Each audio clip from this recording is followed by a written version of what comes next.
Welcome to Unlikely Intersections, the podcast where intent, impact, and inquiry inspire our conversations. I'm Dr. Philip Brown with my good friend, Dr. Terry Jackson. We've got an outstanding guest today, Geoffrey Roche. We'll introduce in a moment. But you know, the interesting thing about intersections is that we all go through many intersections daily, and the way we navigate those determines the trajectory of our day and our life. Terry, what do you think, man? Oh, I'm interested in this very crucial and critical and interesting conversation we're going to have with Geoffrey this morning. Geoffrey is up in the Pennsylvania area, and we in the North Carolina area experiencing a little bit of cold. So with that, we kind of empathize with him this morning, and it should be a great topic and a great discussion as always. Geoffrey, tell us a little bit about yourself so our listeners will get to know you some. Sure. Well, wonderful to be here with both of you. And again, thanks for having me. Geoffrey Roche, live in central Pennsylvania, but actually grew up in northeast Pennsylvania. I always tell everyone I'm the son of a nurse. I'm really proud of not only my mother, but I always tell individuals it was really, in many ways, my mom that inspired me to even think about healthcare. Not clinically, because obviously for you, Dr. Brown, always knew I didn't want to do that. But administratively. But I'll tell you, I mean, started out when I was in college thinking I was going to go into politics, and I have served in elected office, in different ways during my career. But it was really both my mom and then also a semester-long internship that I did at a healthcare system that really opened my eyes to leadership and what it would be like to lead in a healthcare system, and frankly, more the social impact that one could have in a role such as that. So wonderful to be here and look forward to the conversation. Well, I know you've done a lot of impact work, and that's really where our paths originally crossed a while back, was in some discussions around that. Tell us a little bit about what you're doing now. Yeah. So, obviously started my career in hospital administration, served for a decade in a regional community healthcare system in Northeast Pennsylvania. And ironically, it was actually during that role and that experience that first really introduced me to the idea of what an anchor institution truly is and what it should be. And it was at that time where I realized that really eds and meds really need to come together. And so when an education institution and a healthcare system come together, not too dissimilar to other organizations that are anchor related, you can truly not only advance a community, but you can also deal with some of the most pressing problems within a community. And so it was that time in the Poconos where I had the privilege to really lead our anchor institution framework and actually implement it, which was addressing everything from homelessness to community health problems to education issues, which a lot of people often at that time didn't even think a healthcare system should be, but as you know, we always should be. And then, that has really led me today to really bridging that gap. And so today I serve at an organization called Core Education, which is a public benefit corporation that works across the country, really to bring healthcare systems and education together to really not only address issues like workforce development, but also be on the cutting edge of addressing issues around social determinants of health, and as obviously education as well. That's very interesting that people have the tendency to kind of separate healthcare and education. I've also heard the separation of business and healthcare. Healthcare is not business. Healthcare is not education.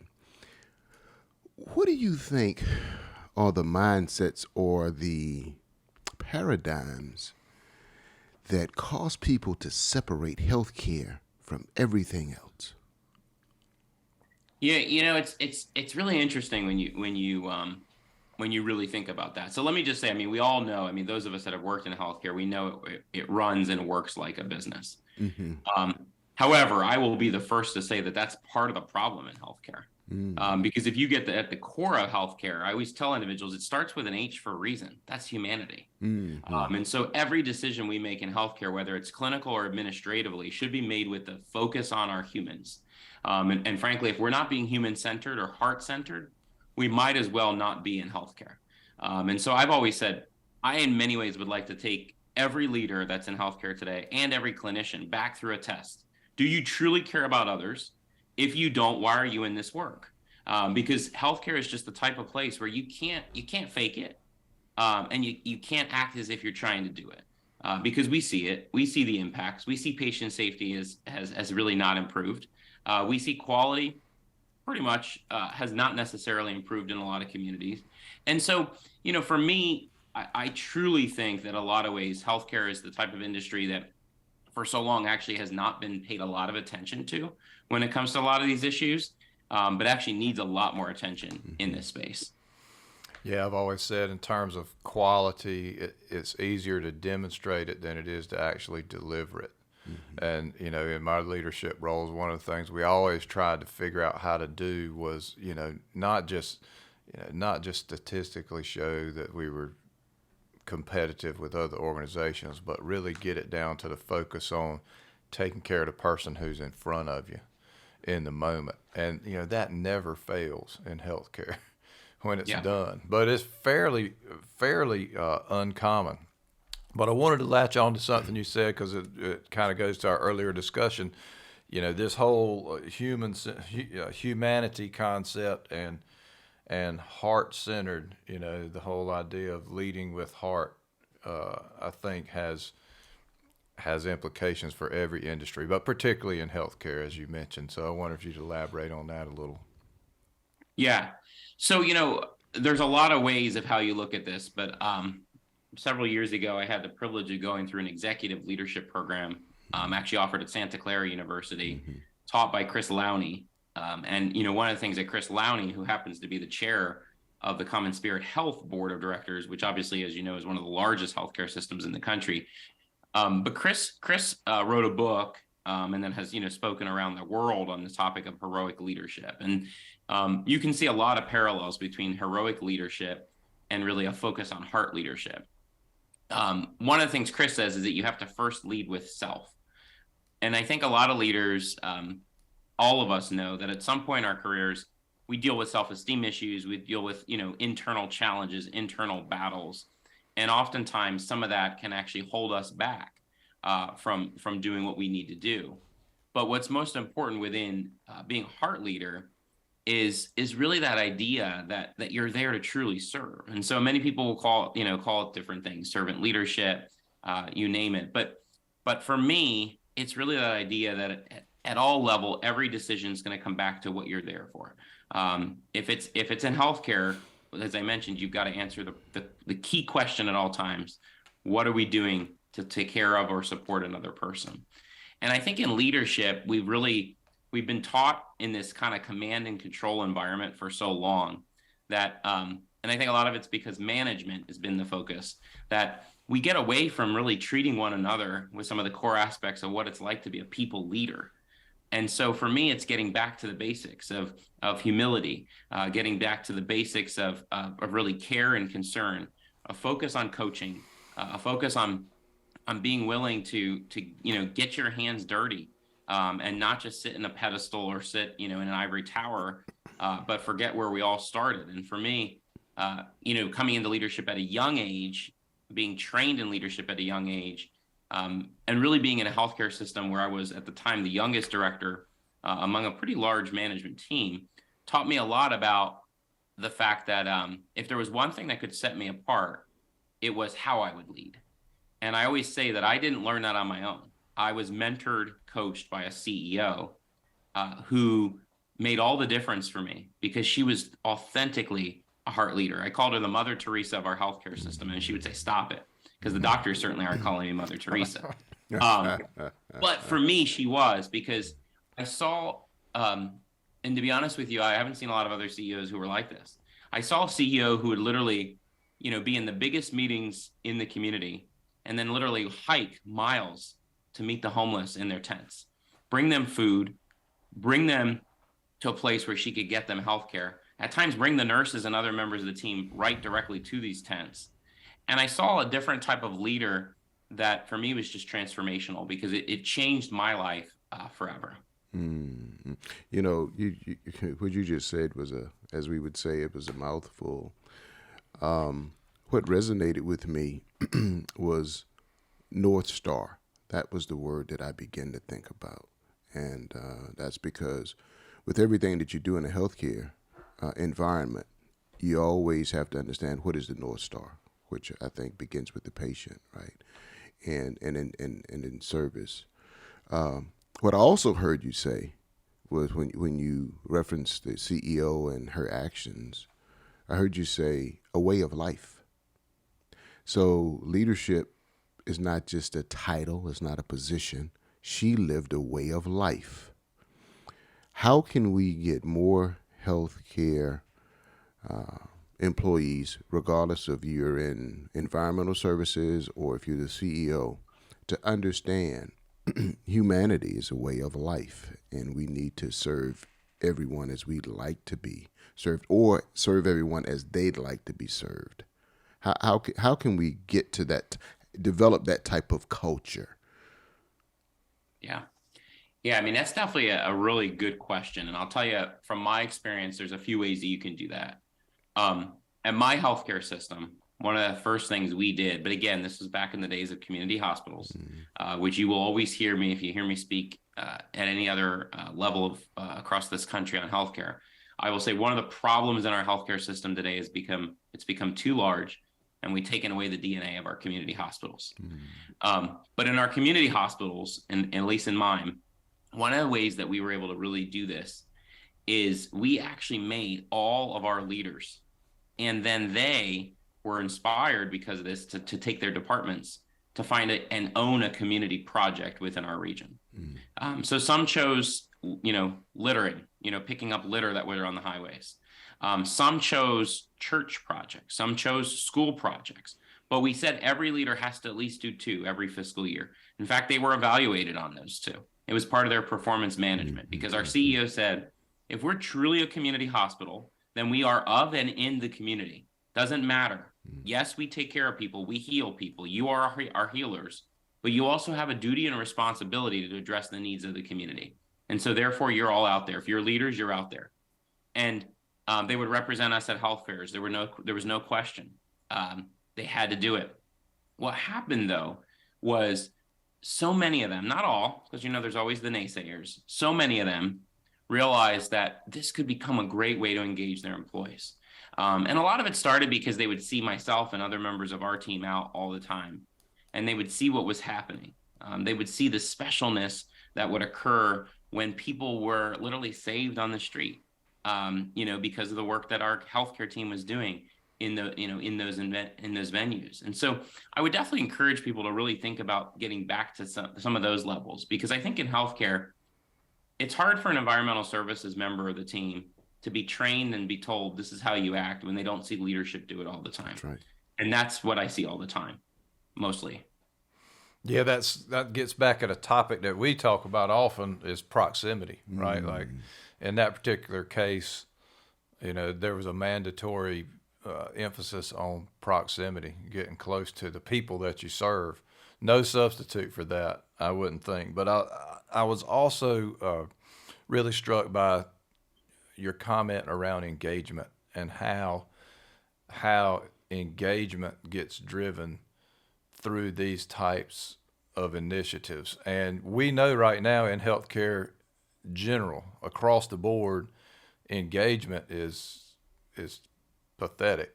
Honestly, like people are just surviving, like that's why we've got this massive workforce turnover, and people, honestly, you see it everywhere. They're not believing in what they're actually doing, right? They're just coming in, doing a job, not necessarily sure what the purpose actually even is of their work or whether it has meaning. And it just becomes a game of shifting sands that in general, what leadership has tried to do, not that we haven't needed some salary adjustments across the whole scale and scope of the industry, but basically trying to, pay people a little bit more to continue to do this work, which doesn't have meaning to them, seems problematic. So, how do we re-emphasize this in this new world of we can call it big healthcare, right? So if we take it at face value, can only start where we are, that, in general, the community hospitals are gone. What do we do now as big healthcare to make it different? Yeah. Yeah, I mean, and this is definitely the part that, I think those of us that have served in community hospitals have a real hard time with, because you'll hear me regularly say, I would have put our quality up against the big ones any day. In fact, our quality was better. And the system that I served in that acquired us is learning that because year after year that they've been the organization leading it, they haven't had the same level of quality that we had when we were at a community hospital. And so I think that there's a lot of things that have to be thought of, to your point. I hear a lot of leaders today saying, let's get back to the joys of serving in healthcare. Let's get back to the joys of nursing. Great concept. But to your point, you can only put it into practice when you have the right culture and the right environment that's going to actually support it. And I think that's the challenge we have today. One that I think is pretty significant, particularly in healthcare, but every industry, frankly, is we have more generations working in the workplace than we've ever had. Just a fact. Mm-hmm. And what we haven't done, in my opinion, is we haven't really understood how you leverage that. Instead of actually looking at the strengths, we often go right to the weaknesses. Mm-hmm. I'm a millennial, right away. Oh, you're lazy. You leave jobs. You move on. Right. There's no discussion around the growth and strength that we bring. And I heard Steve Cadigan recently speak. And if you haven't read Steve's book, Steve has a book out that's great around the change of the workplace. It's called Work Quake. And, appropriately titled because that's where we're at. We've had an earthquake in the workplace. And what Steve says is that instead of this model where we worry about people leaving, we have to realize people will leave, but we have to celebrate and teach them so that wherever they go next, we know we've had an impact on their life. That's a very, very different model. But I'll tell you what, it's actually not a model that is uncommon when you have good leaders, because it's exactly the model that I faced with my CEO. She said, at some point you will leave, but if I can have an impact on you, I'm going to have an impact on you, because that's leadership. And so there's a lot of things that I would say are part of the answer. In healthcare, I'm a firm believer that the boards of directors, trustees at our healthcare systems are truly asleep. I don't think they're actually doing their jobs today. I don't see them intentionally, actively involved in the biggest issues of our healthcare system. And, to me, fiduciary responsibility goes a very long way. Yes, it's financial. Yes, it's the future of that healthcare system. But you can't have a future if you don't have workforce. Mm-hmm. And you can't have a future if you don't have patient quality. And you can't have a future if you don't have patient safety. So if you don't deal with all those issues as a board, I'm not sure what you're dealing with. And you can't just take what the CEO says as the answer, because it's your job to hold him or her accountable. And so for me, that's where I see a lot of challenges today. And when you get to the data, pretty understandable. Most have never served in healthcare. 6% across the country have ever been a nurse. So when you get to the data of this, it's sickening, frankly, that our boards have had no real, yes, there's governance training from the American Hospital Association, but when you really peel it back, they're trusted with managing a lot of resources that impact a lot of people, and they're not doing their job. And there's no accountability for it at all. Man. I was calling it like you see it. It's a lot there to unpack. And I'm going to begin by saying, I'm going to take it outside of the workplace, and I'm going to take it outside of healthcare, right? I'm going to take it to society.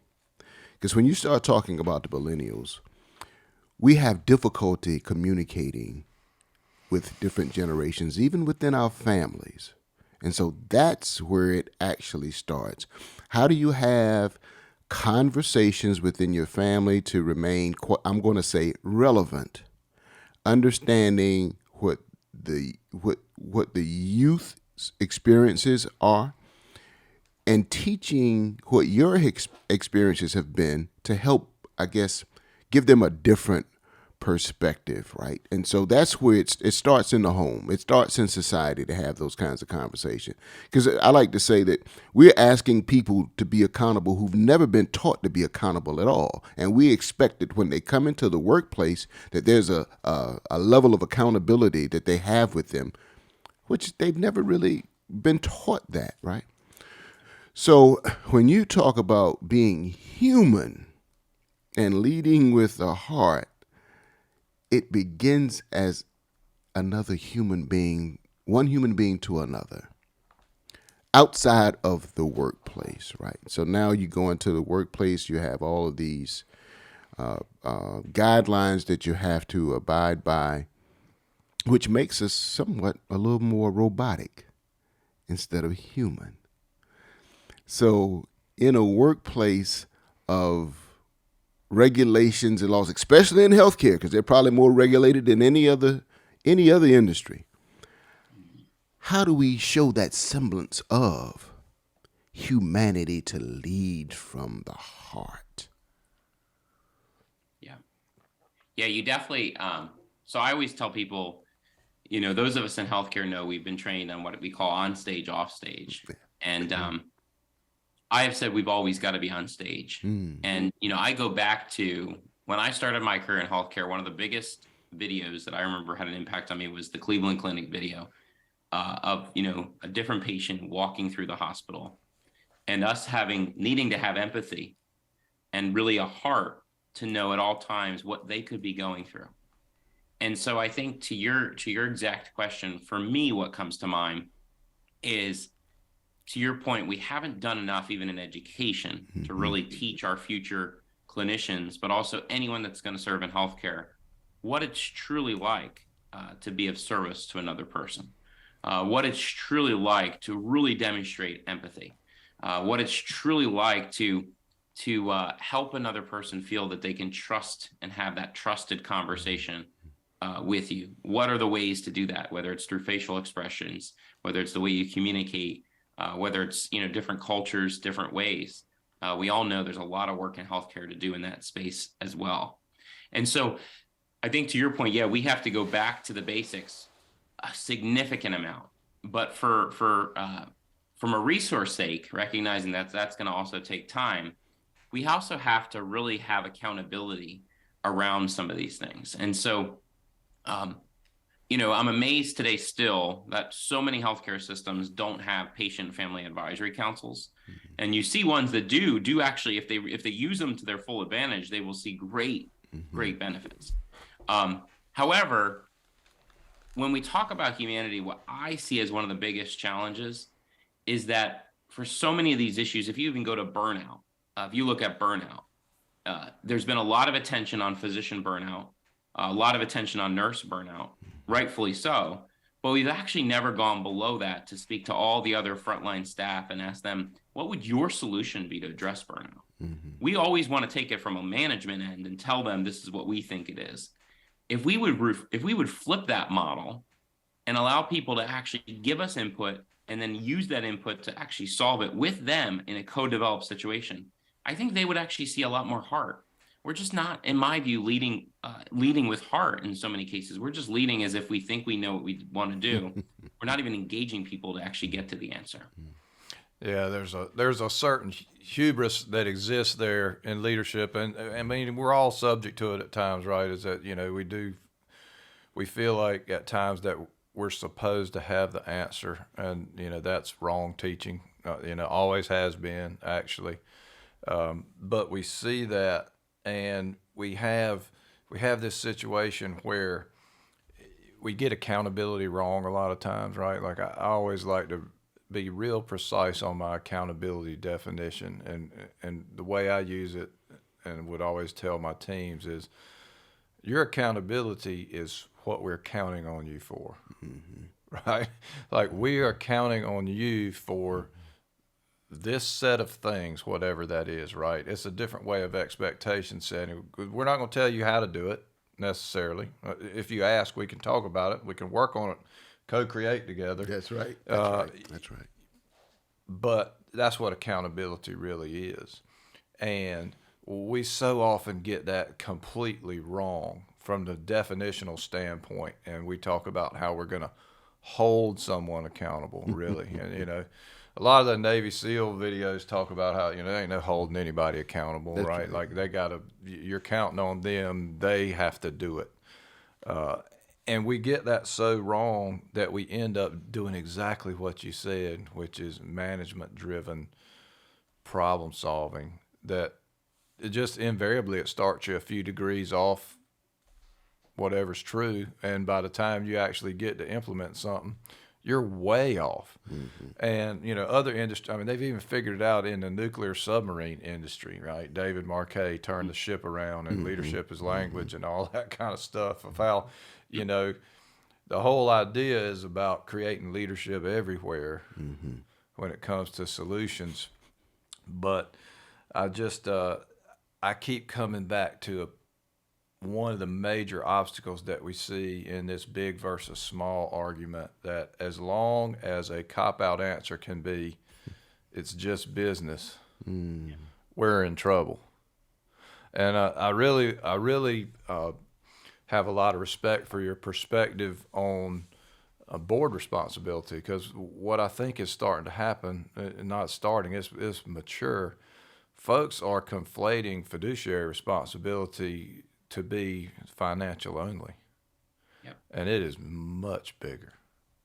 Yeah. I mean, how do we, when you start talking about how do you shape boards, that has been something that in general has been a big time role of the CEOs in general. And they basically cultivate that board to be what they need it to be. And the board ultimately is mostly given only what the CEO wants them to see. So how do we cultivate that skill set in board members? And when you look at some of the major health boards, across the country, there are high-powered people that ought to have these skills. The question is, what's happening in the execution? Yeah. Yeah. Or to your point, why are they there? I think there also has to be a question of, are you there for what you're going to get out of it? Are you there truly to serve the community or region that you're there for? I look at it as, if you would go back in time, particularly, and it's not that long ago, but if you go back in time and look at all of our community hospitals and how their boards were formed, absolutely. Yes. Did the CEO have a role in the composition, the forming? Absolutely. But so did the community, because in so many cases, they were always from and of that community. And so I look at my own healthcare system where, for 101 years, that board was from the community. And today there's two people that are on that board that now roll up and serve on the system board. And, and those two people are the two exactly that the system would want, because they're not going to question. They're not going to bring the same level of, what the former board would have brought. And the rest of them are just an advisory board. So they really are just there to, look like they actually truly matter, but they're just an advisory board. And so I do, to your point, I think this is one of the biggest opportunities of our healthcare time.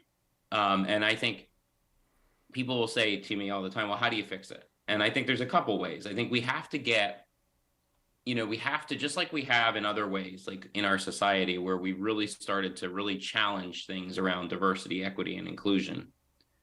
We have to do more in that way. We have to have medical suppliers who do business with healthcare systems say, I want to see a little bit more from your board. I want to see DEI on your board. I want to see different things. We've got to really start to force it, I think, in that way, because healthcare is all about the business. And so if the organizations that work with them in the business start to put pressure, I think that there's ways that we can get a little bit more accomplished. And I know it's going to take time, but we've got to do it. Now, yes, there's other ways we can engage the community. Should elected officials be challenging these things? Absolutely. But we all know there's lobbying, there's advocacy that's occurring. So, is that really going to happen? Probably not. And so we have to be honest about those things too. But we have to really get more attention around these issues, because to your point, whether it's a very large system or a system even in one state, we've started to really see, as I would say, the decisions that should be made in the benefit of the local community being made very, very far away without true resemblance of truly what that community needs. I laugh at that because, Dr. Brown is more versed at it than I am, but we've had a local institution that was county owned here not long ago, purchased by a big healthcare system. And of course, the headquarters is not in Wilmington, North Carolina. It's, elsewhere. And then as it relates to business and mergers and acquisitions, they go through the protocol of what happens in a merger, and all of a sudden, they begin to strip away at some of the infrastructure of what was happening at the local institution, and all of a sudden, there's no real communication that's local from someone who knows the system, and instead, it's we don't hear anything from anyone when the real pillar in the community, being that institution, and being that it was local, now you don't hear anything from anyone. And so everything has gone quiet. How can we begin to get the big institutions who see it as business to understand that it's really about humanity, and it's really about having a local voice that conducts outreach to at least make the local people feel comfortable about the services that they would receive at that institution, and given the fact that of the size of it, the impact that it could have, not just from a healthcare perspective, but driving the economy of a local community. Yeah. Yeah. So I've thought a lot about this because obviously it's also been what I've faced with my former system too. And, right now, I think the way to get to those larger systems, if you're in a community that's faced that, is through the educational institutions and the training providers, because they need the workforce. And so I think community colleges and universities and colleges are in a really unique role to band together right now. And I think if, any community that's faced that those anchor institutions need to engage those local leaders and really talk about what it is that they want from that healthcare system. If they do that, they will be in a much stronger position than if they didn't. And so you have to really leverage what I would call true, authentic stakeholder engagement. Bring together all those other, businesses, band together like we used to do in the chambers of commerce, and really, look at them and say, you know what, maybe you don't want to pay attention when it's one or two of us, but if it's 50 to 100 of us, they're going to pay attention because at the end of the day, they want that. The other, just to be, talk shop, is go after the competitors. Make sure the competitors know that they're not doing that.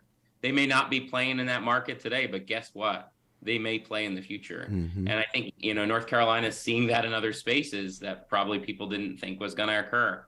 And so, I'm a firm believer that this is, again, where whether you're big or small, you can still demonstrate authenticity to care for people.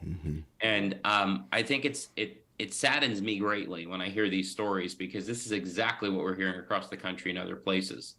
I know my former healthcare system, to this day, I will hear stories of, I don't hear anything from them.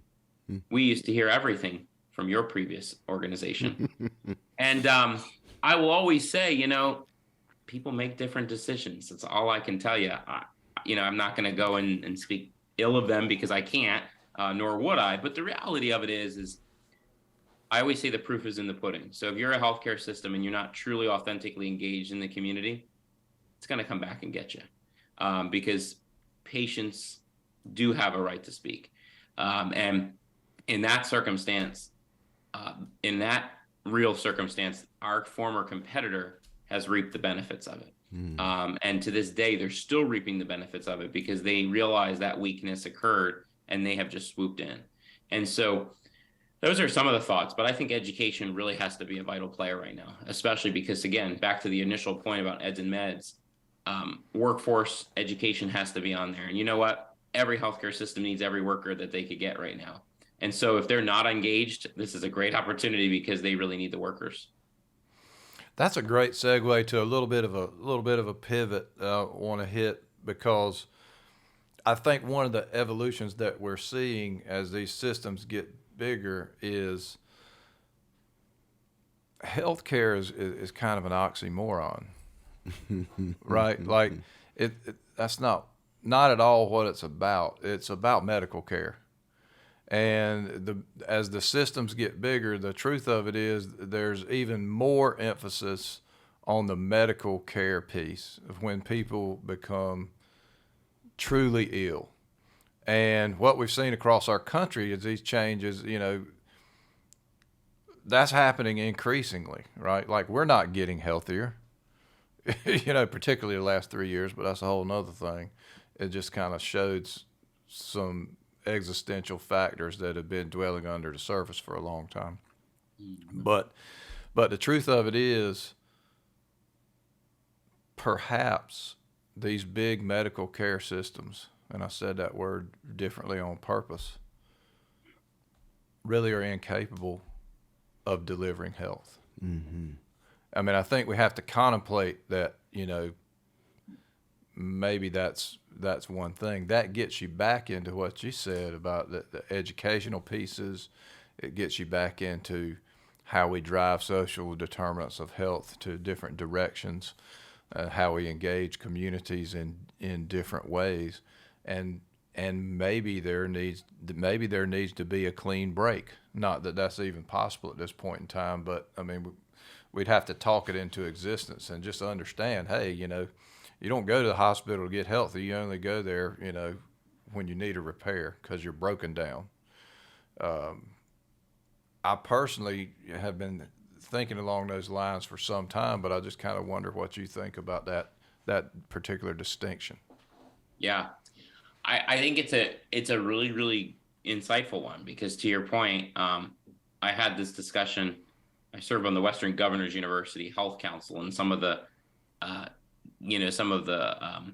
most well-known organizations are represented there from the healthcare perspective. And me being me, I threw out, maybe we need to just start fresh. And some of them took great offense to that. But I said to them, and this is how I would also answer you, is if we don't, startups are going to. Mm-hmm. We're seeing that now. That's right. Startups are definitely thinking about this. And what's really great about some of the startups that are coming up and really being intentional in this effort is so many of them have come from healthcare. So many of them left healthcare for the exact reasons that we're talking about here, and are thinking with such an entrepreneurial spirit, but an entrepreneurial spirit focused on human-centered design. And so, in my view, it's either our healthcare system has to realize that this change is absolutely coming, because we already see it. Amazon's doing it, Walmart's doing it, but others are doing it. But the reality of it is I still think there's a lot of work to do around the human aspect about it. And that's where I'm really encouraged by some of the startups, because I think that, if they can get the right backing, and obviously I would encourage them to be thoughtful around that too, because, you can't sell your soul to an outlet that's not a good choice either in this space, because we've seen that impact too. That if they can get the right backing, we could have a great result within our healthcare system. There is no healthcare or medical care without the human being, right? Yeah. So to make that paradigm shift from what we call healthcare to make them understand that it's really medical care, right? Because people are going there because they're ill, they have an issue, and they want that issue resolved. Versus healthcare, as Dr. Brown mentioned, that encompasses, let's take a look at, your dietary regimen and see how you're eating. Let's take a look at what you're reading and what you're absorbing from a media perspective, right? Because that plays on our mental health. So it's a holistic approach to healthcare. And so it goes back to what you said about education, more investment in educating people and institutions. But then when big business hear education, they want to know, what type of return on investment will we receive by bringing in some people to teach some of these skills that we don't have? And if we can't get that, then we'll do it internally when they naturally or normally don't have the resources to do so. How do we build the business case around humanity to show these large institutions that you guys need this, not the training, you need the education, because training and education are two totally different things. How do we build the business case to show that to these large health or these large medical institutions? Yeah. So let me first say too that to Dr. Brown, to your point before, that our education institutions also need to do a better job around teaching around healthcare, because today it's so acute care focused and centered that, as someone that's regularly taught in graduate programs at different institutions, I always will say to our students, when I get the syllabus, the first thing I see on there is the previous professors only ever taught acute care. And I always say, well, what about pre-hospital? What about post-acute? And what about home-based? And so, I think that there's a lot of work in that space too. We really have to teach the full ecosystem of our medical and healthcare. But I think to your point, Dr. Jackson, it's really interesting because when you think about it, there's some encouraging data that's come out of some of the more recent data, and I don't just cite Guild because I know everyone has different views of different organizations. But one of the things that's come out of some of the more recent data that Guild has is showing that, and Guild works with a lot of large employers in the country, not just in healthcare, Chipotle and many other large employers, that if you do truly invest in employees around training and education, not only do you improve them, but also you do improve your organization. And there's been some really good data around career mobility that has been very, very encouraging. And I'm actually, a part of a project right now working with a large Florida-based healthcare system doing some career mobility work. And they have chosen to invest in the allied health space among their workforce and looking to upskill their workforce into other roles. And it's phenomenal because in just a month, over 500 employees have chosen to take an allied health program that's around upskilling, around career mobility. And so many of these people are people like food service, dietary aides, environmental services, wanting to become a farm tech, wanting to become a surge tech, various different roles like that. And so, I think there's definitely great opportunities there. The other piece that I'd say is there's been a lot of data over the last year that specifically has highlighted that for the first time in the top 3, obviously we know people leave healthcare for pay at times. And we know people will leave at times because of culture. But the third in a lot of surveys recently has been, if my employer doesn't invest in me from an education or training perspective, I will go elsewhere. That's an encouraging statistic. Because if I were a chief human resource officer, or I was in the C-suite of a healthcare system, and if I'm not paying attention to those things, which we know some still aren't, I would be really concerned about that number. Because what's going to happen is that's going to only continue to increase. And I think that what I'm encouraged by is there are other organizations that are really seeing the benefits of these types of things. And my advice to every healthcare system is if you don't have a career mobility plan, you're way behind the times. Because strategic human resource management, workforce development is all about career mobility. And if your career mobility plan doesn't include diversity, equity, and inclusion and belonging, you're also way behind the times. Because it's what people are going to expect. It's what workforce is going to expect. And, we've got to move in advance really quickly here in healthcare. And this kind of taps into something we went over yesterday, Terry, in our creativity and personal mastery class around, from a leadership standpoint, why should you be doing those things, right? And what we see, I think, a lot of times in the industry, when you look around the country, organizations that have caught on to this are still mostly doing it in their own self-interest, expecting a reciprocity. Whereas from a true human-centered leadership perspective, the reason to do it is because it's right for the people who work for you. And, on a big picture, you got to believe that in the end of the day, it's going to work out. But if you go into it with programmatic design that builds in too much hook, it takes away the autonomy from the person who wants to be able to capitalize on your investment in them. I think it underperforms.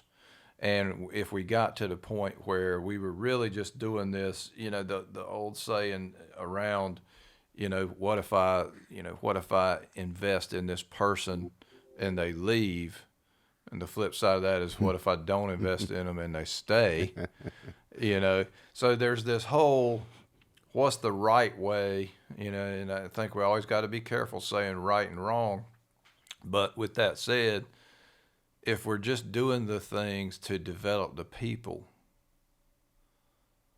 and leaving it to them, to make their own decisions as it goes forward, if we do a good job, it almost always works out. Yeah. And it's a leap of faith, but it gets back to what you have been hitting on the whole time, which that's leading with heart, right? Like that's being human centered, right? Like I want to invest in the people that are my team just because it makes us a better team for the time that we're a team. And even goes to Ted Lasso, you know, when the girl leaves the organization, right? And she's worried about telling Rebecca that she's gotten a great offer. And the guy says, you know, well, great bosses expected that'll happen. That's right. You know, that's right. And we need more of that. I think, you know, we need more folks who are in that space of saying, hey, we are going to coach the coaching culture. You talked about it almost at the top of the hour, and I know Terry had done a lot of work with our organization in the past on creating that culture of coaching, right? Where it just ultimately it does build in the reciprocity principle to a great degree, but it's not because it's expected. It's because it feels right both ways. And so, you know, to me, there's no answer, right? There's no question of, you know, what should we do? Because the truth is we don't know. And it's either built in to the leadership or it's not there. And so I don't know, you know, I think it's fascinating. My wheels continue to spin around your perspective on board responsibility, because I think that's really important. And I think getting those folks the right education and understanding, especially with such a small percentage of them actually having any healthcare background, is just so important. It almost is, you know, that's a startup idea in and of itself. Yes. Yeah. Definitely. Well, now, if you were going to sort of leave we got just a couple minutes left. If you were going to leave our listeners with a couple of just pearls straight from the heart of Geoffrey Roche, what would they be? Yeah. You know, I particularly would say, you know, to your point earlier around our healthcare workforce, you know, my advice and guidance to individuals in it today is, not only do we need them, but we need their ideas. I have often found that in many organizations, they're not invited to share, but we've got to give people the opportunity to do so. There's so much that we can find if we listen to people, and there's so much that we can accomplish when we do it together. And so from my vantage point, if we can be very intentional around getting back to what healthcare should be, which is truly about one another, and really being human-centered, and really get back to what I say is the first letter in leadership, which is L for leadership, is listening. If we can be an intentional, active listener in the workplace and truly hear the concerns in healthcare, I think if we're truly a person who cares with heart and leads with heart, we can be in a much different place. And, you know, and again, to your point about wheels turning on the boards, I think if you're a board member out there, I would think about what you're there to do. To me, it's hard to think that the only thing that's fiduciary is finance, when every other issue that we've talked about impacts the finances. And so, you know, I would just encourage those board members to think with their hearts. And I would also encourage the workforce to not be afraid to challenge the boards. As I tell my students when I teach them, go find out who those board members are. They need to hear from you. You're the nurse taking care of the patients. If they don't want to hear from you, then I'm not sure who they want to hear from. And so those are some of the thoughts I would share. That is really, really powerful. And it's been a fast hour in the academic, circling back to education, right? 50 minutes is an hour. Love it, you know.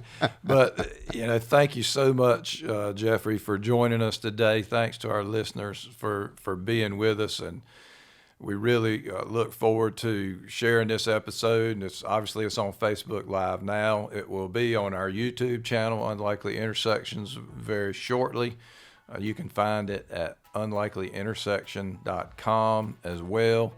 You can find me at docphilipbrown.com or on LinkedIn at Doc Philip Brown. And Terry, where can we find you? You can find me on LinkedIn at Terry Jackson, PhD. You can find me on Facebook as well. Matter of fact, Geoffrey, if someone wanted to find you, maybe they're interested in you speaking to their organization, how could they find you? Yeah, best would be LinkedIn. Just look for Geoffrey M. Roche. Happy to connect with anybody there. I think we've done it, and we'll see you guys at the next intersection.